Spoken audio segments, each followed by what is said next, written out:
absolutely. Yeah, I started off, I mean, I started off when I was really young, out in the backyard.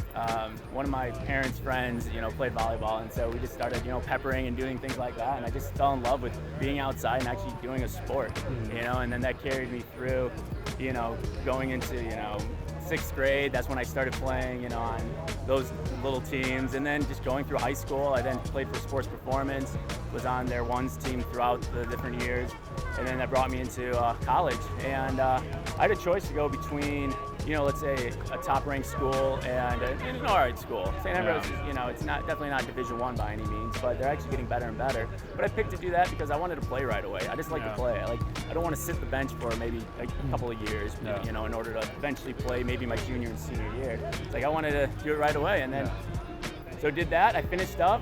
And then after that, I went to the beach game. I love the beach game. It's where it started. I love being outside, and so this is where I ended up. Beach is now going to be in college. Since you're a big supporter of the junior game, Tybee Island last weekend, we had over 100 junior teams there. That's awesome. What advice do you have, since you've been playing so long, would you give to those junior players right now? Yeah, just keep it up. I mean, more reps. The more reps you can do out in the sand. I mean, the sand and the indoor game are a different game, absolutely. But the more reps, I say stick to the beach game. But more reps you do, the better you're going to get. So if you were back in high school getting that scholarship to beach or indoor, hands beach down, in a heartbeat. Oh, God, yeah. Kevin, talk about that beach volleyball lifestyle. You guys travel the day before the tournament, play all day in the hot sun. Then there's the after party, which is always a good time. Always a good time. Then you got to travel the next morning. Yeah. Isn't that? And then you got back to work on Monday.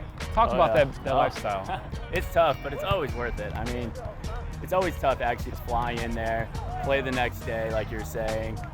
You got to party at night. Just saying, it's just what we do. And then fly out the next day. It's tough, but it's so worth it. I mean, just being out there playing, competing. I mean, it's so much fun. I wouldn't have it any other way. You've been traveling around playing, especially with Eli and other partners for a while. What is your most memorable EVP Tour stop? Oh, wow, stop? I mean, they're all great. I mean, I really, actually, I love the Racine and the Chicago ones. I mean, I love the Chicago ones because, I mean, we got all our friends here, people come down, not even necessarily volleyball players, but just people come down to the city, come out and watch the people. It's great. I mean, we get so much foot traffic, not necessarily just beach volleyball players, but I mean, just look how many people are down here. I mean, it's awesome. Chicago and Racine are the places to be, and we got stops coming up this summer. June 16th we'll be in Racine, Wisconsin, and in Chicago we got 2 stops, July 14th and August 4th. Join me and Kevin and the rest of Chicago and the Midwest here on the EVP Tour. Check out all the stops at evptour.com.